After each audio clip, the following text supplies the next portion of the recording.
नमस्कार दोस्त, आपका स्वागत है आभास नेशन पे। आपको हम आज बात करने वाले हैं एक बोरी यूरिया की असली कीमत कितनी है। क्या आपको पता है किसान को एक बोरी यूरिया करीब 266 रुपए में मिल रही है। सब्सिडी काट के ये जो है यूरिया है, ये जो है 266 रुपए में मिल रही है, लेकिन उसे बनाने में सरकार का खर्च करीब 2000 से 2500 रुपए तक आता है। यानी एक बोरी पर सरकार लगभग 2000 रुपए अपनी जेब से दे रही है। अब जरा सोचिए, पूरे देश में हर साल करोड़ों बोरियां, इतने पैसे आते कहां से हैं, किस तरीके से सरकार ऐसा बनाती है। लेकिन ये कहानी सिर्फ सरकार की नजर में है, असलियत हम आगे कुछ और बताएंगे। पूरे देश में हर साल करोड़ों बोरियां, इतना पैसा आता कहां से है, ये पूरा प्रोजेक्शन इस पूरी कहानी में आपकी जानकारी के लिए और मेरी टैक्स की कमाई से ये किस तरीके से प्रोजेक्शन हो रहा है। और अब संसद में पेश हुए एक नई रिपोर्ट, सरकार ने खुद माना है कि भारत अब यूरिया के मामले में अब भी आत्मनिर्भर बना है। अभी भी आत्मनिर्भर बनने का मुख्य आधार यही है कि 2035 से 36 तक आत्मनिर्भर बनने का रोड मैप तैयार किया गया है। अगर 2035 से 36 तक रोड मैप तैयार किया गया है तो 35 से 36 तक में क्या हम आत्मनिर्भर हो पाएंगे? मुख्य विषय तो यही है। लेकिन अब सवाल है, दुनिया के सबसे बड़े यूरिया उपभोक्ता देशों में शामिल भारत आज तक अपना पूरा यूरिया खुद क्यों नहीं बना पाया? और अगर कभी ऐसी स्थिति परिस्थिति युद्ध स्तर की कोई बात आती है तो इस तरीके से फिर कभी रूस यूक्रेन युद्ध जैसी ग्लोबल सप्लाई चेन की समस्या अगर आ जाती है, आप देखेंगे ग्लोबल सप्लाई चेन किस तरीके से पूरी दुनिया को प्रभावित किया जाता है और किस तरीके से युद्ध के बाद ये पूरा ओमान से रास्ते से जो पूरा आपका यूरिया आता है, आप देख रहे हैं हार्मुज जलसंधि वाले रास्ते से हमारे किसान के लिए जो खाद आता है, लंबी लाइनों के जुगाड़ के बावजूद इस पूरे कहानी को समझने के लिए पूरा सिस्टम, पूरी कहानी, पूरा गणित और वो सवाल जो सरकार खुद से भी नहीं पूछ पा रही है कि आखिर ये पूरी जो कमी है क्यों नहीं पूरी हो पा रही है। आखिर यूरिया देश के किसान के लिए जो आयात होता है क्यों पूरी तरीके से भारत जो है आयात नहीं कर पा रहा है, या यूरिया की सबसे महंगी जो मजबूरी है वो ऐसी क्यों बनी हुई है। तो सबसे पहले हम समझते हैं कि मेन समस्या है विदेशी मुद्रा का, तो समस्या है ही दुनिया के सामने। आखिर ये हुआ क्यों? संसद की उर्वरक मंत्रालय से जुड़ी ये कहानी उर्वरक मंत्री जेपी नड्डा और उर्वरक राज्य मंत्री अनुप्रिया जी, उनके दोनों के थे। उर्वरक मंत्री कौन है देश के? जेपी नड्डा जी। और उर्वरक राज्य मंत्री कौन है? अनुप्रिया पटेल जी। उन दोनों के नेतृत्व में ये पूरी कहानी स्थायी समिति और उर्वरक मंत्रालय से जुड़ी अपनी रिपोर्ट पेश की। इस रिपोर्ट के अनुसार साल 2024-25 में भारत का घरेलू यूरिया उत्पादन करीब 307 लाख टन था। 307 लाख टन एक भारी भरकम राशि होती है, ऐसा नहीं कि छोटा है, पर देश में उत्पादन और उपभोक्ता दोनों की मात्रा इतनी ज्यादा है कि उपभोक्ता मात्रा को पूरी कर पाना सरकार के बस में नहीं। देश की कुल जरूरत करीब 388 लाख टन की है, अर्थात सोचिए कि लगभग हमको 80 लाख टन का अंतर पड़ रहा है। मतलब 80 लाख टन हमको यूरिया कहीं ना कहीं से तो जुगाड़ करना ही पड़ेगा, और यही कमी आयात यानी इंपोर्ट से पूरी होती है। ये यूरिया मुख्य रूप से चीन, पहले नंबर पे है चीन जहां से हम आयात करते हैं, दूसरे नंबर पे है रूस से इसलिए प्रभावित हुआ क्योंकि वहां पे यूक्रेन से युद्ध हो गया। फिर तीसरे नंबर पे ओमान, सऊदी अरब। आप देखिए ये पूरा रास्ता ओमान से, ये पूरा जो खाड़ी वाले देश हैं, 12 खाड़ी के 12 देशों से हम यूरिया आयात कर रहे हैं, ये पूरे, और मिस्र जैसे देशों से आता है। ठीक है, मतलब समिति ने सरकार को साफ चेतावनी दी है कि अगर यह स्थिति बनी रही, इस स्थिति से तो हम किस तरीके से जो है इस पूरी कहानी को पूरा कर पाएंगे। और यह देश की फूड सिक्योरिटी से जुड़ा मामला है, क्योंकि आम आदमी से लेके पूरे तरीके से आप देख रहे हैं सरकार हर घर में 5-5 किलो अनाज दे रही है। तो अगर फूड सिक्योरिटी और आर्थिक सुरक्षा दोनों के लिए खतरा बना हुआ है तो किस तरीके से इसको पूरा करेगा। अब देखिए एक आम किसान किस तरीके से यूरिया का जो है सप्लाई कर रहा है, ये आम किसान के लिए है। ठीक है, यूरिया, ठीक है, ये पूरी तरीके से जो है आयातित यूरिया जो होती है वो, इसी वजह से मुख्य वजह यही कि सरकार ने एक नई समय सीमा तय की है। नई गाइडलाइन के साथ 2025-26 तक घरेलू उत्पादन क्षमता बढ़ाने का पहला चरण, 2030-31 तक इंपोर्ट पर निर्भरता काफी कम हो रही है या काफी कम करना है इस प्रोजेक्शन को। और 2035-30 तक या हम 2035 से 36 तक इस पूरे प्रोजेक्शन में हम आत्मनिर्भर बनने के लिए प्रधानमंत्री नरेंद्र मोदी ने देश के किसानों से और देश के नौजवानों के साथ साथ देश के वैज्ञानिकों से उत्पादन के मामले में आत्मनिर्भरता के लिए अनुमोदन किया है। सुनने में पूरा कहानी बड़ी अच्छी लगती है, लेकिन ये योजना किस तरीके से सामान्य किसान से दूर होकर यहां से असली कहानी के न मोड़कर पूरी तरीके से जो है प्रोजेक्शन दूसरी दिशा में ले जाया गया, क्योंकि भारत पिछले लगभग 2 दशकों से यूरिया में आत्मनिर्भर बनने की बात कर रहा है। और सिर्फ आत्मनिर्भर कहां बन रहा है? कागज में बन रहा है। रियलिटी में आत्मनिर्भरता का उसका कोई रोल नहीं है। रियलिटी में अगर आत्मनिर्भरता में किस तरीके से हम पीछे रह गए हैं, किस तरीके से यूरिया आत्मनिर्भर बनने की बात करता आए हैं, तो वह मुख्य विषय रहेगा। आप समझते हैं यूरिया इतनी जरूरी है क्यों? यूरिया ही क्यों जरूरी है, या यूरिया के लिए जो पूरा कंपनियों के द्वारा ये यूरिया उत्पादित की जाती है, इस पूरी कहानी को हम समझेंगे। यूरिया एक नाइट्रोजन आधारित उर्वरक है। ये देखिए, ये पूरी जो कंपनी जहां से पूरा बनता है नाइट्रोजन आधारित चूंकि केमिस्ट्री है, NH2CO NH2, ये इसको हम बोलते हैं यूरिया, NH2CO NH2। यूरिया के मामले में मैं आपको बता दूं कि पहला ये ऐसा पदार्थ है, पहला ये ऐसा यौगिक है जो 1828 में होलहर वैज्ञानिक द्वारा, ये दुनिया में बनने वाला पहला यौगिक था यूरिया। दुनिया में बनने वाला पहला यौगिक कौन सा था?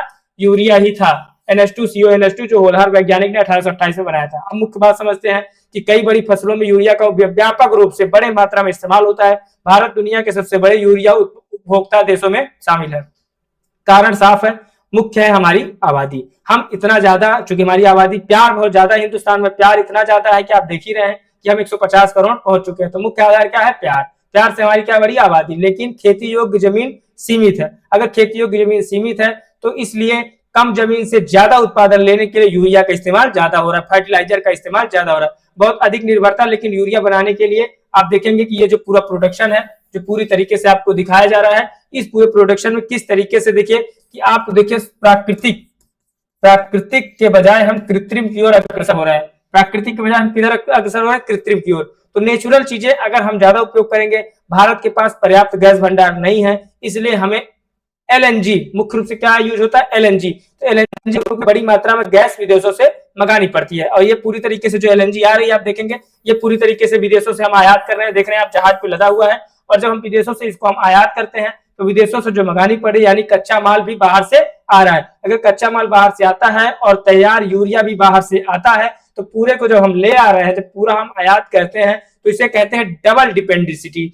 जब डबल डिपेंडेंसिटी हो गई, डिपेंडेंसी जब हम डबल कर दिए, तो अगर हम किसी भी चीज पे दो बार निर्भर हो गए, तो इसका मतलब है कि हमारा विदेशी मुद्रा भंडार का मामला लगभग जीरो होता जा रहा है। अर्थात हम विदेशी मुद्रा भंडार को हम कहां ले जा रहे हैं? विदेशों में जमा कर रहे हैं। और पूरी दुनिया में लड़ाई किसकी है? विदेशी मुद्रा भंडार की। अब बात करते हैं सब्सिडी के गणित की। अगर आप सब्सिडी गणित की बात करेंगे, तो अगर आप देखेंगे यूरिया कीमत बाजार तय नहीं करती, यूरिया कीमत बाजार तय नहीं करती है, सरकार तय करती है। यानी चाहे लागत कुछ भी हो, किसान के द्वारा किसान को तय कीमत पर ये पूरा यूरिया मिलेगा।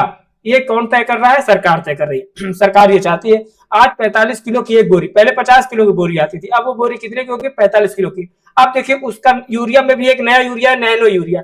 ये इफको ने लॉन्च किया नैनो यूरिया। एक छोटा सा ऐसे डिब्बा रहता है 1.5-2 किलो का, उससे आप एक बीघे में आप इसका जो है एक एकड़ में आप इसका छिड़काव कर सकते हैं। करीब 266 से 270 रुपए में ये मिलता है। ठीक है, उत्पादन की असली लागत इसमें कई गुना ज्यादा होती है, और जो अंतर होता है वह सरकार के द्वारा तय अधिकारी और सरकार के सब्सिडी के रूप में कंपनियों को देती है। और यह रकम बहुत बड़ी है। बहुत बड़ी का इन द सेंस की ये जो छोटा सा पाउच है और आप 300 में 400 में दे रहे हैं, तो बहुत बड़ी बात है कि कुछ वर्षों में भारत का कुल फर्टिलाइजर सब्सिडी बिल जिस तरीके से परिवर्तन ले रहा है, जिस तरीके से स्वरूप बदल रहा है, करीब 1.5 से 1.9 लाख करोड़ रुपए की सब्सिडी, मतलब आप समझिए कि हर साल इतने बड़े स्तर में बदलाव हो रहा है। सबसे बड़ा हिस्सा, सबसे बड़ी पूंजी यूरिया का जिस तरीके से ये परिवर्तन हो रहा है, जिस तरीके से यूरिया पे इतने पैसे सरकार खर्च कर रही है, ये पैसा सरकार कहीं से नहीं तो आम आदमी के टैक्स से, कहीं न कहीं से तो जुगाड़ सरकार ही करेगी। तो मसला यही है कि हमारे टैक्स से जो ये पूरा प्रोजेक्शन हो रहा है,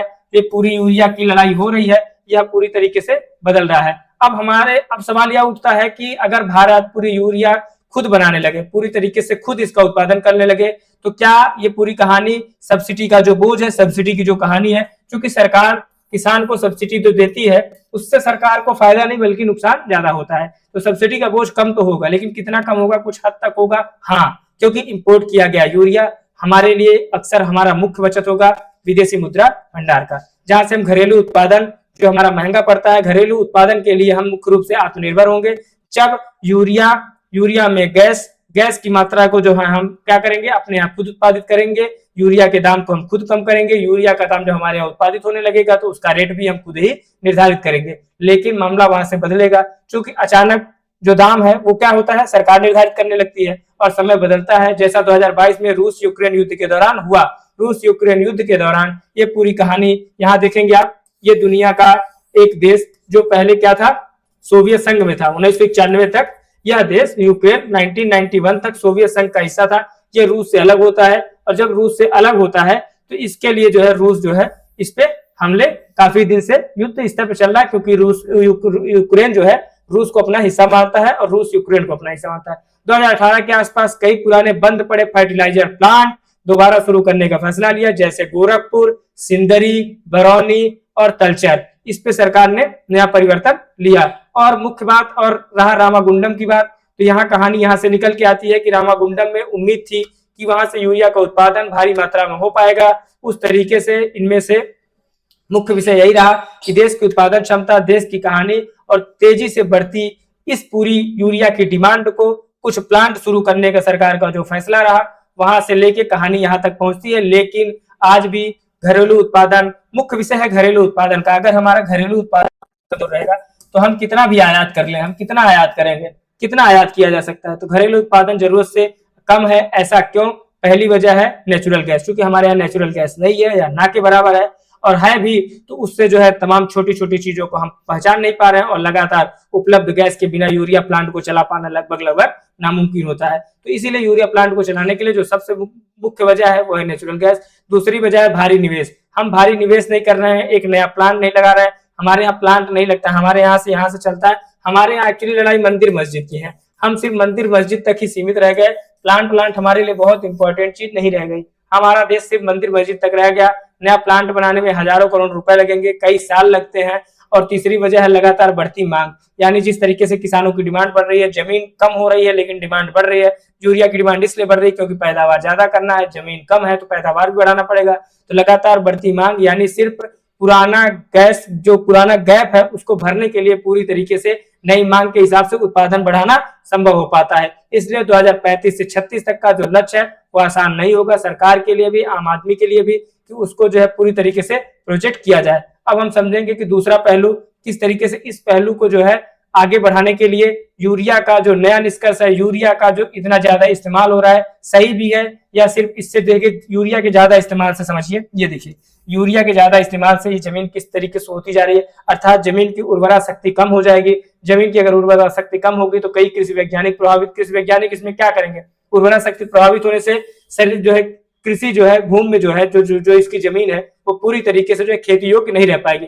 भारत में यूरिया का उपयोग धुआंधार तरीके से हुआ है, जरूरत से ज्यादा हो रहा है, तो इससे जो है ये प्रभावित हो रहा है। दूसरा मुद्दा सब्सिडी का कारण। सब्सिडी दूसरे उर्वरकों की तुलना में बहुत सस्ता है, तो जब सब्सिडी सस्ता है तो उससे हम क्या समझेंगे कि इसका नतीजा मिट्टी का संतुलन बिगड़ना और उसके बाद भूमिगत जल प्रदूषण, ये सारी चीजें, और सही समय पे, लंबे समय पे इस पूरे प्रदूषण के स्तर को हम देखेंगे तो ज्यादातर असर किस पे पड़ता है, जमीन पे पड़ता है। ये देखिए जमीन के स्तर को आप देखेंगे, अगर आप जमीन के स्तर को देखेंगे तो यहाँ पे पूरी तरीके से बंजर हो चुकी जमीन पे न तो आप धान उगा सकते हैं न गेहूं, कोई भी फसल। इसलिए कई विशेषज्ञ कहते हैं कि सिर्फ ज्यादा यूरिया बनाना समाधान नहीं है, यूरिया बनाने से समाधान नहीं मिटेगा, बल्कि यूरिया पर निर्भरता कम करना। यूरिया पे अगर आप निर्भरता कम करेंगे, आप नैनो यूरिया, नया प्रोजेक्शन आया है नैनो यूरिया इसको बोलते हैं, इस पे निर्भरता को कम करना है, उतना ही जरूरी है जितना देश के लिए बैलेंस्ड फर्टिलाइजर। अगर आप बैलेंस्ड फर्टिलाइजर के साथ आगे बढ़ेंगे तो अन्य टिकाऊ कृषि तकनीकें भी आसानी से देश के अंदर उपलब्ध हो पाएंगी।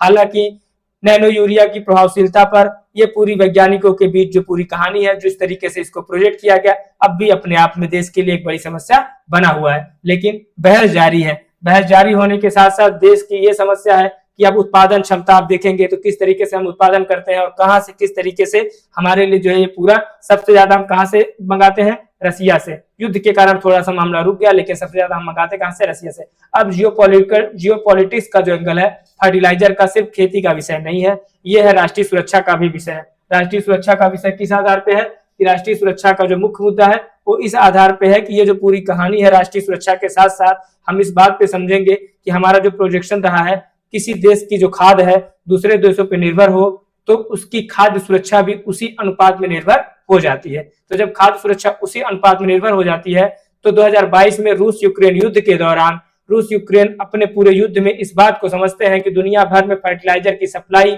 यहाँ से जो आप देख रहे हैं, यहाँ से देखिए ये है डिनिप्रो रिवर, एक यहाँ पे बहती है डिनिप्रो रिवर, ये यूक्रेन से निकलती है और सीधा होते हुए कहां तक जाती है, रसिया तक। यहाँ से इस पूरे तरीके से यहाँ से जो उत्पादन होता है इसके बाद ये पहुंचता है सीधा कहां पे, प्रशांत महासागर, वहां के द्वारा ये सप्लाई होता है भारत को। रिकॉर्ड स्तर पर पहुंचने के बावजूद भारत को भी भारी झटका लगता है यूरिया के सप्लाई में। सरकार का सब्सिडी बिल तेजी से बढ़ गया है ताकि किसानों तक उसका असर सामान्य तरीके से या कम तरीके से पहुंचे। लेकिन मसला ये है ना कि हमारी जो सरकारें हैं वो किस तरीके से किसानों का, जो 2014 में आए थे, कहे 2022 में किसानों की आय दुगनी होगी।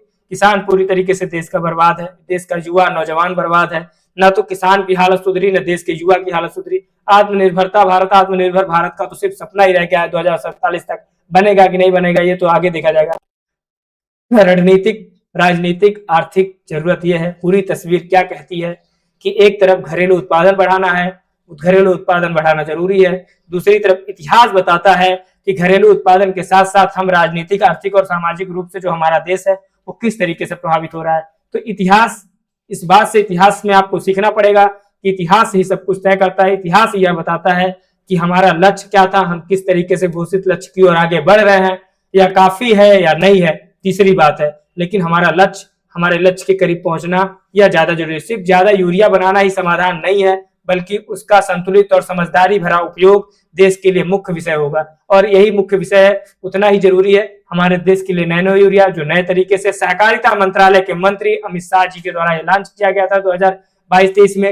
ये नए तरीके से प्रोजेक्शन किया गया। अगली बार जब हम इस पे बात करेंगे, यूरिया की एक बोरी को देखेंगे, तो उसके बारे में जरूर सोचेंगे, उसके बारे में समझेंगे कि सिर्फ 266 रुपए में मिलने वाला ये यूरिया सरकार अपने फायदे के लिए, अपने इस सब्सिडी को बढ़ाने के लिए, और किसानों के पीछे से जो निकलने वाला हजारों रुपए की सब्सिडी है उसको किस तरीके से प्रोजेक्ट करती है।